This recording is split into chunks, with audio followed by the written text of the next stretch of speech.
I sat at the dinner table, expecting pot roast and small talk. Instead, my parents looked me dead in the eye and said, "We've finalized our will. You get nothing." After years of paying their bills, bailing out my brothers, and keeping this family afloat, I was cut out. Just like that. My name is Rachel, and I'm 42 years old. I've lived a steady, responsible life, built a career, paid my bills, and helped my family more times than I can count. But nothing in all those years prepared me for what happened that night. It was a chilly Sunday evening in Portland. I'd driven over to my parents' place for dinner, like I had so many times before. The kitchen smelled just like it did when I was a kid. Garlic bread warming in the oven, a pot roast bubbling on the stove. That scent always brought me back to simpler times, when I still believed home was the safest place in the world. I sat down across from my parents, Greg and Linda, and my 2 younger twin brothers, Josh and Brandon. We made small talk, weather, work, usual stuff. But something in the air felt off, like we were all holding our breath. Then my mom folded her napkin and looked at me. "We want to talk to you about something important," she said, voice too even. My dad nodded. "We've finalized our will," he added, "and we wanted to tell you in person so there's no confusion later." Josh leaned back in his chair with that smug grin I've seen one too many times. "To put it simply, everything goes to us." I stared at them, and in that single moment, everything shifted. At first, I thought I misheard him. I looked from Josh to my parents, waiting for someone to correct him, to laugh and say it was a bad joke. But no one did. My mum simply gave a small, firm nod and said, "We think this is for the best. You've got a solid job, Rachel. You're stable. The boys, they still need support." My heart dropped. My hands were trembling under the table. I had helped them for over a decade, paid off half the mortgage, covered Dad's hospital bills, even paid Brandon's rent when he couldn't hold a job for more than 6 months. And now? I wasn't just being left out. I was being dismissed. I looked at my dad, hoping for something, regret, hesitation, anything. But he wouldn't meet my eyes. He just stared at his water glass like it held the answer to all this. I swallowed hard. "So, after everything I've done, you think I don't deserve anything?" My voice cracked, despite me trying to sound steady. My mother sighed and said quietly, "Rachel, you always make things about money." That hit deeper than anything else. I wasn't angry because of the money. I was heartbroken because I'd shown up for them every time they needed me.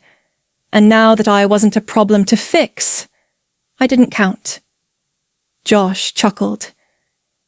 "Maybe you thought if you paid enough, they'd love you as much as they love us." That broke something inside me, and not a single person at the table spoke up to stop him. I didn't say anything else that night. I couldn't. I just sat there, numb, as the conversation moved on like nothing had happened, like I hadn't just been erased from the family plan. I ate maybe 2 more bites of roast, then quietly pushed my plate away. I watched them laugh, talk about Brandon's latest attempt at becoming a podcast host and Josh's new crypto venture. Meanwhile, I sat there trying to keep the ache in my chest from showing on my face. When dinner ended, I grabbed my coat, kissed my mom on the cheek out of sheer habit, and left. Nobody asked me to stay longer. Nobody followed me to the door. The drive back to my apartment felt like it lasted a year. No music, no thoughts, just silence. Heavy, angry silence. As soon as I got home, I sat on the edge of the couch, pulled out my phone, and opened the banking app. There they were, Those automatic payments I had set up years ago. $950 a month to help my parents cover their mortgage. $600 to Brandon. Another $350 every so often to Josh, whenever he claimed he was between gigs. And for what? I stared at those numbers like they were bricks tied to my chest. Then, one by one, I started cancelling them. Mortgage, cancelled. Brandon, cancelled. Josh, cancelled. I hovered over the last confirmation button for a long time. My hand shook. Then, I pressed it. A pop-up appeared. Recurring payment successfully stopped. I let out a slow, trembling breath, and for the first time in years, I felt lighter. Not happy, not yet, but lighter. The next morning, my phone wouldn't stop buzzing. First it was Mom, then Dad, then Josh, then Brandon. Message after message, voicemail after voicemail, each one dripping with outrage and disbelief. At first I didn't answer. I needed time to breathe. But by the fourth voicemail, I picked up. "Rachel!" Mom snapped. "Did you cancel the mortgage payment?" I didn't flinch. "Yes, I did." She went quiet. For a second, I thought maybe, just maybe, she'd understand. But then her tone shifted, that familiar sharpness coming through. "You know we rely on that money. This is cruel." "No, Mom," I said calmly. "What's cruel is using me like a bank and pretending it's love." She huffed. "This is about the will, isn't it? You're being selfish." I let out a dry laugh. "I supported this family for over 10 years. If money doesn't matter, why don't you ask Josh and Brandon to take care of you for once?" She didn't respond. Just silence. That afternoon, I came home to find something strange. My front door wouldn't open. At first, I thought it was stuck, but when I looked closer, I realized someone had sealed the frame with industrial foam. I froze. My stomach twisted as I rushed to check the hallway security camera. I fast-forwarded the footage, and there he was. Brandon. Hoodie pulled up, baseball cap low, spraying foam into every gap in my door like it was some kind of twisted joke. My hands were shaking as I called the police. I showed them the video. One officer looked at me and asked, "Do you want to press charges?" I stared at the screen, rage and betrayal rising inside me. "Yes," I said, without hesitation. The next day, the messages turned from angry to downright vicious. Josh called me a traitor. Brandon sent me a string of texts that I won't even repeat. My dad left a voicemail saying I was ripping the family apart. And then, just when I thought it couldn't get worse, I logged onto Facebook. My mother had posted a long, emotional status update. She painted herself and Dad as the struggling, aging parents abandoned by their ungrateful daughter. She wrote about sacrifices, unseen love, and how money had corrupted me. It was a masterpiece of manipulation. Within hours, her post was flooded with comments. Some people I hadn't heard from in years were now offering sympathy and judgment toward her, not me. So sad when kids forget their roots. Parents do everything, and this is how they're repaid? Shame on Rachel. My jaw clenched. They had no idea. They didn't know about the years I covered my parents' mortgage, or the tuition money I wired to Brandon every time he changed majors, or the times I bailed Josh out of credit card debt so his utilities wouldn't get shut off. And they sure didn't know Brandon vandalized my home. I sat there, staring at the screen, heart racing. For years, I stayed quiet to keep the peace. But now, I was done with silence. So, I clicked New Post. I wrote everything, every dollar, every sacrifice, every favor they conveniently left out. I didn't embellish or dramatize. I just told the truth. I even included screenshots of transactions and dates. Then I hit post. I didn't know what would happen next, but I knew one thing for sure. If they wanted to go public, I could too. And this time, I wasn't afraid to be heard.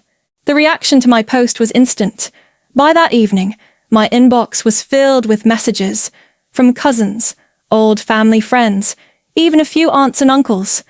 Some asked if it was really true. Others apologized, saying they had no idea what I'd been carrying all these years. One of my mom's sisters messaged me saying, "I always wondered how they managed to stay afloat. I just thought they were smart with money. Turns out it was you." But what surprised me most was the silence from my immediate family. No rebuttal, no apology, just silence. 3 days passed, then a message popped up on my phone. It was from my mom. "Family meeting. Saturday, 7 p.m. Don't be late." No explanation, no emotion, just an order, like always. I don't know why I went. Maybe some small part of me still wanted to believe that this would be the moment they'd finally understand. When I walked into the living room, the tension was unbearable. My dad stood by the fireplace, arms crossed. Josh and Brandon were slouched on the couch, scowling. My mom sat stiffly in her chair, red-eyed, clearly upset, but not saying a word to me. Finally, she spoke. "Rachel, I don't know who you are anymore. You've embarrassed this family." I laughed, cold and quiet. "Embarrassed? All I did was tell the truth." My dad stepped in. "We're in real trouble now.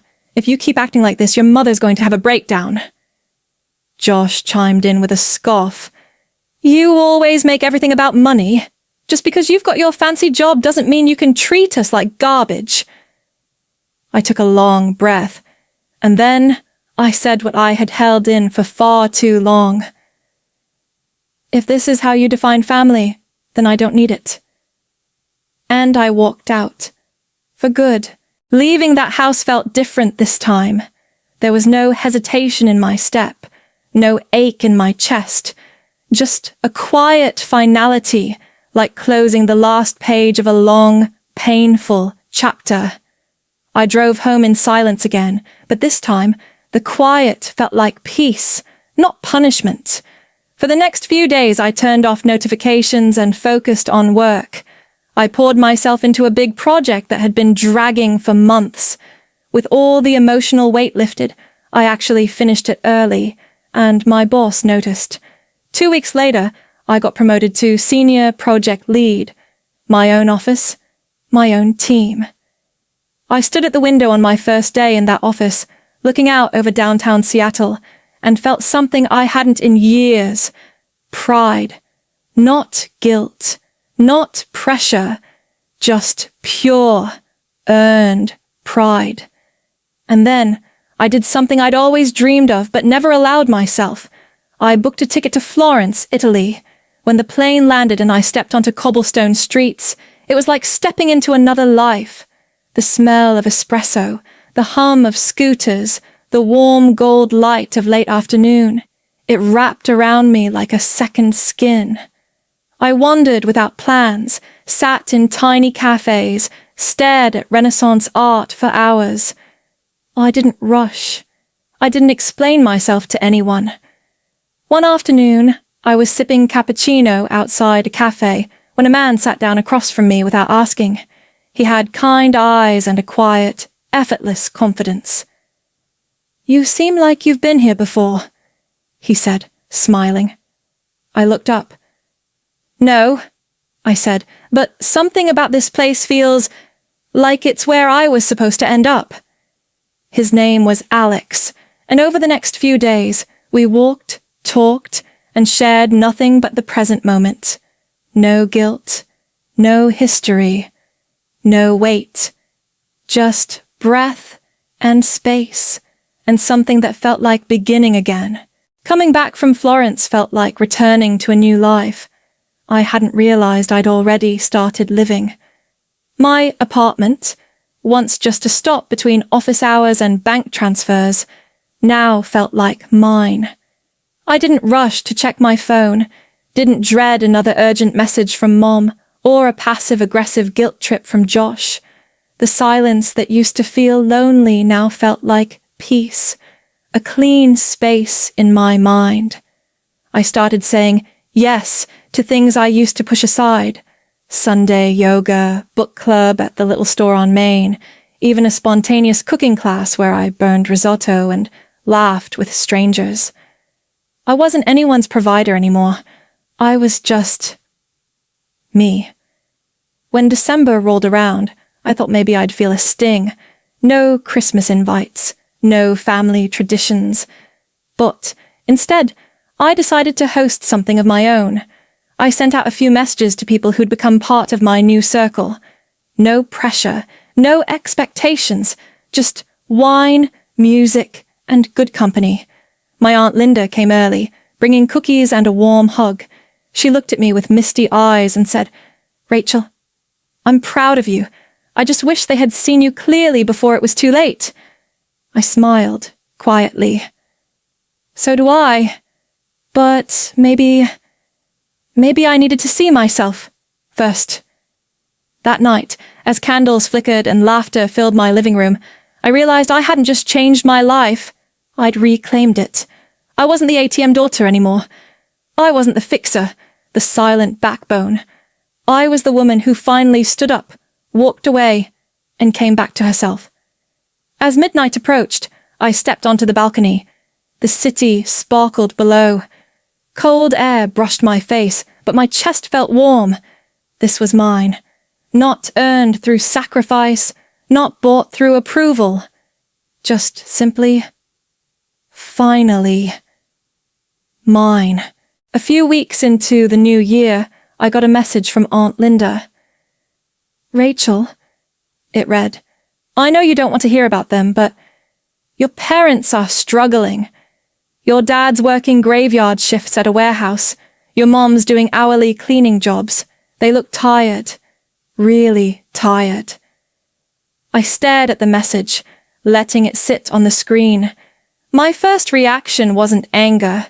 It wasn't guilt, either. It was clarity. They'd spent years relying on me, assuming I'd always be there to catch the fall, write the check, patch the hole. And now, for the first time, they were having to stand on their own. They had made their choice. I'd simply followed through on mine. A few days later, I heard Josh had lost his job. Brandon was still chasing his influencer dream, posting coffee selfies and gym shots that got more pity likes than sponsors. I didn't feel the urge to reach out. I didn't feel the need to rescue anyone. That part of me was gone. Christmas came and went without a single message from them. No cold text, no voicemail laced with guilt. And I was okay with that. I spent the holidays with people who truly cared, friends who brought wine, laughter, and zero expectations. We played board games, burned the ham, and stayed up too late talking about everything but obligation. At one point, I caught myself laughing so hard, I had tears in my eyes. And for a brief moment, I thought, this is what family is supposed to feel like. Not pressure, not manipulation, not conditional love, just presence and peace. That night, as I stood once again on my balcony, watching the twinkle of lights across the city, I felt something settle deep inside me. I hadn't lost my family. I had simply found where I truly belonged. Looking back now, I used to believe that family was sacred, that no matter how much it hurt, no matter how much I gave, I was supposed to stay.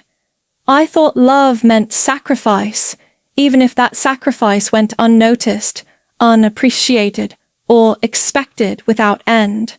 But I've learned something no one ever taught me growing up. Family isn't just about who raised you or who shares your last name. It's about who sees you, respects you, and stands beside you. Not because of what you give, but simply because of who you are. I didn't lose my family. I let go of people who never truly saw me as one of them, unless I was handing them something. And in that letting go, I found a version of myself I had buried for years, stronger, lighter, more whole. If you're listening to this, and you've been where I've been, stuck in a cycle of giving, hoping, and hurting, I want you to hear me clearly. You are allowed to say no. You are allowed to choose yourself. And that doesn't make you selfish. It makes you honest. It makes you free. We don't have to earn love. Real love doesn't demand receipts. It doesn't keep score. It shows up. It listens. It holds space. So if you've ever felt unseen, unheard, or used, I hope you remember this. Your peace matters. Your heart matters. And the life you build for yourself, on your own terms, might just be the most beautiful thing you ever claim. Let this be your permission to stop carrying what was never yours to hold, and to finally, quietly, begin again.